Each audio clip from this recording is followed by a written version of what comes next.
शेतकऱ्यांच्या कर्जमाफीसह विविध मागण्यांसाठी मुख्यमंत्र्यांनी स्थापन केलेल्या मंत्रिगटाची आपल्याला कल्पनाच नसल्याचं शिवसेना नेते दिवाकर रावते यांनी सांगितलं।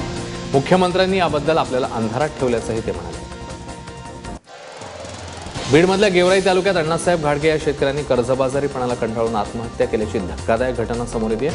विषारी औषध प्राशन करून त्याने आत्महत्या केली। अण्णासाहेब घाडगे यांची 3 एकर जमीन आहे, मात्र त्यावर त्यांना 4 ते 5 लाख रुपये कर्ज असल्याची माहिती मिळते।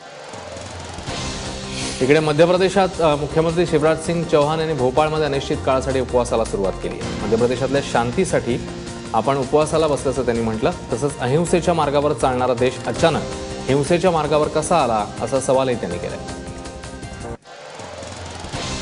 देशामधलं राजकारण सध्या वाईट वळणावर आहे आणि सत्ताधारी पक्ष काही संघटनांना हातात घेऊन वातावरण कलुषित करत असल्याचा आरोप राष्ट्रवादी काँग्रेसचे अध्यक्ष शरद पवार यांनी भाजपवर केलाय। तसंच सरकारने यूपीएच्या काळातील योजनांचीच कॉपी केली आहे असा आरोपही पवारांनी मोदींवर केला। कर्जमाफी आणि हमीभावासह शेतकऱ्यांच्या इतर मागण्यांचा पुनरुच्चार राष्ट्रवादीने वर्धापन दिन कार्यक्रमात केलाय। शेतकऱ्यांच्या मागण्या त्वरित पूर्ण कराव्यात यासाठीचं निवेदनही राष्ट्रवादीकडून मंत्रालयात देण्यात आलंय। मुंबईमध्ये आज राष्ट्रवादी काँग्रेसचा 19वा वर्धापन दिन पार पडला। भाजपचे राष्ट्रीय अध्यक्ष अमित शहांनी महात्मा गांधींना चतुर बनियाची उपमा दिली आहे। काँग्रेस पक्ष केवळ भारताच्या स्वातंत्र्यापुरताच स्थापन करण्यात आला होता, त्यामुळे स्वातंत्र्यानंतर काँग्रेस पक्ष बंद करण्यात यावा अशी मागणी महात्मा गांधींनी केली होती। त्यांच्या याच विचाराने अमित शहांनी त्यांना चतुर बनियाची उपमा दिली। मुंबई शहर आणि उपनगरांमध्ये सलग दुसऱ्या दिवशी पावसाने जोरदार हजेरी लावली आहे। कांदिवली, मालाड, अंधेरी, दहिसर, बोरिवली, मीरा रोड या भागात रात्रभर मुसळधार पावसाने हजेरी लावली। मुलुंड, भांडूप, कांजूरमार्ग, घाटकोपर या उपनगरांमध्ये रात्री मुसळधार पाऊस झालाय आणि सकाळपासून पावसाची संततधार सुरूच आहे। इकडे मुंबईसह पालघर, ठाणे, कल्याण, डोंबिवली, वसई, विरारमध्ये देखील मध्यरात्री विजांच्या कडकडाटासह जोरदार पाऊस झाला। इकडे सिंधुदुर्गात पावसाचा जोर कायम आहे। सिंधुदुर्ग जिल्ह्यातील बांदा, सावंतवाडी, कुडाळ, वेंगुर्ल्यामध्ये आजही मुसळधार पावसाने हजेरी लावली आहे। तर वैभववाडी, देवगड आणि मालवण भागात पावसाच्या हलक्या सरी बरसत आहेत। जिल्ह्यामध्ये ढगाळ वातावरण आहे आणि वातावरणातही गारवा आहे। दिवसभर काल विश्रांती घेतल्यानंतर रत्नागिरीमध्ये आज पावसाने पुन्हा एकदा जम बसवलाय। गेल्या काही तासांपासून राजापूर, लांजा, संगमेश्वर आणि चिपळूणमध्ये पावसाची संततधार बघायला मिळते। तर अकोला जिल्ह्यातील पातूर तालुक्यात काल रात्री विक्रमी पाऊस झाला। आलेगावात 152 तर बाभुळगावात 118 मिलीमीटर पावसाची नोंद झाली। आलेगावात झालेल्या पावसाने तर निर्गुणा नदीला महापूर आलाय। शिर्डी तालुक्यात झालेल्या पहिल्याच पावसाने तामकडा धबधबा वाहू लागलाय। नाशिक पुणे महामार्गावरील चंदनपुरी घाटातील धबधब्याची मनमोहक दृश्य पर्यटकांचं लक्ष वेधून घेत आहे। पहिल्याच पावसामुळे या परिसरातले ओढे आणि नाल्यांनाही पाणी आल्यानं तामकडा वाहू लागला। तिकडे शिर्डीमधल्या नेवासे तालुक्यात जोरदार पावसानं ओढ्याला आलेल्या पुरात अक्षय अशोक गवळी हा तरुण वाहून गेला। पुलावरील संरक्षक दगडाच्या वरनं जाताना खड्ड्यांचा अंदाज न आल्यानं अक्षयचा पाय घसरला आणि तो पाण्यात पडला। यावेळेस पाण्याचा जोर जास्त असल्यानं ही घटना घडली।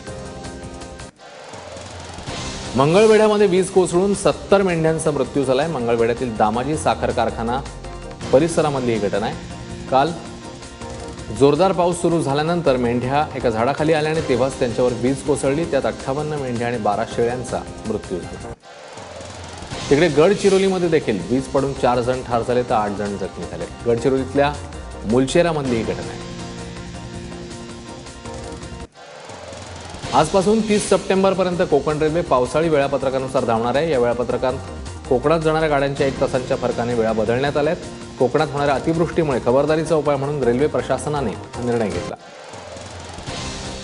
रेल्वेने शताब्दी एक्सप्रेसच्या तिकिटाचे दर कमी करण्याचा निर्णय घेतलाय। या तिकीट दरात 30% घट होणार असल्याचं रेल्वेने सांगितलेलं आहे। यामुळे आता हे दर व्हॉल्वो बस किंवा अन्य एसी बसच्या तुलनेतही कमी असू शकतात। पुढच्या महिन्यापासूनच रेल्वे या निर्णयाची अंमलबजावणी करण्याची शक्यता आहे। नवी मुंबईमध्ये रिक्षा चालकांनी बस ड्रायव्हर आणि कंडक्टरला मारहाण केल्याची घटना समोर येते। घणसोली सेक्टर 5 मधील हावरे चौकातला हा धक्कादायक प्रकार उघड झालाय। रस्त्यावर उभ्या असलेल्या रिक्षामुळे बसला पुढे जाण्यास अडचण येत होती। रिक्षा चालकांनी बस ड्रायव्हर सोबत हुज्जत घालायला सुरुवात केली। यानंतर ड्रायव्हर आणि कंडक्टर यांना खाली बोलावून शिवीगाळ करत मारहाणही करण्यात आली।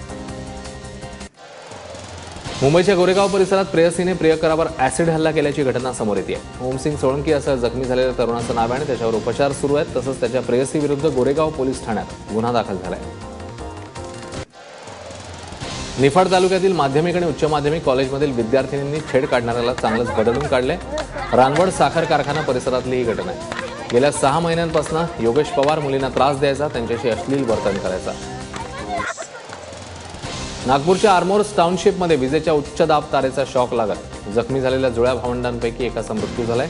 11 वर्षाच्या प्रियांश धरचा काल मध्यरात्री रुग्णालयात मृत्यू झाला. 1 जूनला घरी क्रिकेट खेळताना झाडावर अडकलेला बॉल काढताना प्रियांश धर आणि त्याचा जुळा भाऊ पियुष धर या दोघांनाही शॉक लागला होता. सातारा जिल्ह्यातल्या प्रतापगडावरील पावसामुळे झेंडा बुरुजाच्या पायथ्याचे दगड सरकलेत. रात्री झालेल्या मुसळधार पावसामुळे बुरुजाच्या पायथ्याची माती वाहून गेल्याने दगड सरकल्याचं कळतंय. त्यामुळे प्रशासनाने याकडे वेळेत लक्ष देणं गरजेचं आहे, अन्यथा बुरुजाला धोका आहे असं तज्ज्ञांचं मत आहे. आयडिया कंपनीचे चेअरमन कुमार मंगलम बिर्ला यांच्या पगारात मोठी कपात करण्यात आली आहे. 2017 या आर्थिक वर्षासाठी त्यांना एखाद्या फ्रेशरप्रमाणे पगार देण्यात आलाय. गेल्या वर्षी त्यांना कंपनीने 13 कोटी 15 लाख इतका पगार दिला होता. यंदा मात्र त्यांना अवघा 3,30,000 रुपये इतका पगार देण्यात येणार आहे. भारतातल्या सर्वात मोठ्या ऑटोमोबाईल्स कंपन्यांपैकी एक असणाऱ्या टाटा मोटर्समधल्या अधिकाऱ्यांची सर्व पदं रद्द करण्यात आली आहेत. कंपनीत यापुढे कोणीही बॉस नसेल, सर्व कर्मचारी म्हणूनच काम करतील. कंपनीत टीमवर्कला वाव मिळावा आणि प्रत्येक कर्मचाऱ्याला आपली गुणवत्ता दाखवण्याची संधी मिळावी यासाठी हा निर्णय घेण्यात आला आहे. उत्तराखंडमधील बद्रीनाथ धाम इथे मुंबईच्या केस्टल एव्हिएशन कंपनीचं हेलिकॉप्टर टेक ऑफ करण्याच्या वेळीच हेलिपॅडवर कोसळलं. या अपघातात हेलिकॉप्टरच्या इंजिनियरचा ब्लेडमध्ये आल्यानं मृत्यू झालाय, तर हेलिकॉप्टरमध्ये 5ही प्रवासी सुखरूप आहेत. केंद्र सरकारच्या जवळपास 50 लाख कर्मचाऱ्यांकरता एक खुशखबर आहे. पुढच्या महिन्यापासून म्हणजे 1 जुलैपासून 7व्या वेतन आयोगाच्या शिफारशींचा फायदा केंद्रीय कर्मचाऱ्यांना मिळणार आहे. कर्मचाऱ्यांना घरभाडे भत्त्याबरोबरच इतरही अनेक सुधारित भत्ते जुलै महिन्यापासून मिळतील. जम्मू काश्मीरच्या उरी सेक्टरमध्ये घुसखोरीच्या प्रयत्नात असलेल्या 5 दहशतवाद्यांना भारतीय जवानांनी कंठस्नान घातलं. या घटनेनंतर उरी विभागात शोध मोहीम हाती घेण्यात आली आहे.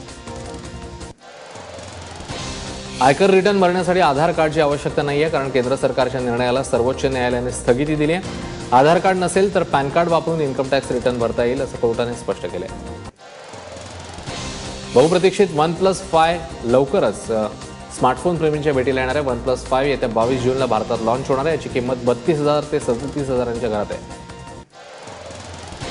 फ्लिपकार्ट आणि शॉपक्लूज या शॉपिंग कंपन्यांनी ग्राहकांसाठी बंपर सेल ठेवलाय, ज्याच्यात विविध वस्तूंवर 50 ते 80% सूट देण्यात आली आहे. HDFC बँकेच्या क्रेडिट आणि डेबिट कार्ड धारकांना तर यात आणखी 10% सवलतीचा लाभ घेता येणार आहे. तुम्ही जर iPhone 7 घेणार असाल तर Amazon तुमच्यासाठी एक खुशखबर घेऊन आलाय. Amazon या शॉपिंग साईटवर iPhone 7 तुम्हाला तब्बल 17,000 स्वस्त मिळणार आहे. याशिवाय इतर फोन्सच्या एक्सचेंजवरही डिस्काउंट देण्यात येणार आहे. बॉलिवूडच्या आखाड्यात शेकडो कोटींची कमाई करणाऱ्या आमिर खानच्या दंगल सिनेमाने चीनमध्ये 1,000 कोटींचा गल्ला जमवला. चीनचे राष्ट्राध्यक्ष शी जिनपिंग यांनी देखील दंगल चित्रपटाचं तोंड भरून कौतुक केलंय. मुंबई महापालिका आणि आय लव्ह मुंबई फाउंडेशनच्या मदतीने कोरेगावच्या फिल्म सिटीजवळील मद्रास पाड्यात शौचालयं बांधण्यात आली आहे. या शौचालयाचा लोकार्पण सोहळा बॉलिवूडचा बजरंगी भाईजान सलमान खानच्या हस्ते पार पडला. 3,000 लोकवस्तीच्या मद्रास पाड्यात 20 शौचालयं बांधण्यात आली आहेत. नेहमी चर्चेत असणारी बॉलिवूड क्वीन कंगना राणावत अर्थात मणिकर्णिका आता द क्वीन ऑफ झाशी या तिच्या आगामी चित्रपटाच्या निगडीत वादामुळे पेचात पडली आहे. चित्रपटाच्या लेखकाने कंगनावर कथा चोरीचा आरोप केल्यावर आता निर्मात्याने कंगनाविरोधात थेट फसवणुकीची तक्रारच दाखल केली आहे. बॉक्स ऑफिसवर कमाईचे सगळे रेकॉर्ड तोडणाऱ्या बाहुबली सिनेमातील शिवगामीची भूमिका अभिनेत्री श्रीदेवीने नाकारल्याचं कळतंय. पण श्रीदेवीला याबद्दल विचारण्यात आलं असता कोणी दुसऱ्या अभिनेत्रीने ही भूमिका केली, त्यामुळे आता यावर चर्चा करून फायदा नाही असं तिने म्हटलं. कौन बनेगा करोडपतीचा नवा सीझन घेऊन अमिताभ बच्चन पुन्हा एकदा छोट्या पडद्यावर झळकणार आहेत. आगामी 9व्या सीझनमध्येही बिग बीच सूत्रसंचालन करणार असून त्यांनी आपल्या ट्विटर अकाउंटवर KBCचा प्रोमो शेअर केलाय. या व्हिडिओमध्ये त्यांनी रजिस्ट्रेशनची तारीख सुद्धा सांगितली आहे.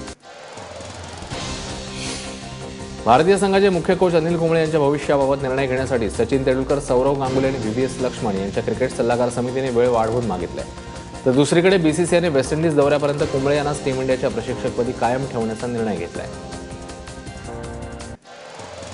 ICC चॅम्पियन्स ट्रॉफीमध्ये बांगलादेशने न्यूझीलंडवर 5 विकेट्स राखून विजय मिळवलाय. न्यूझीलंडने विजयासाठी दिलेलं 266 धावांचं आव्हान बांगलादेशच्या फलंदाजांनी सहजपणे पार केलं.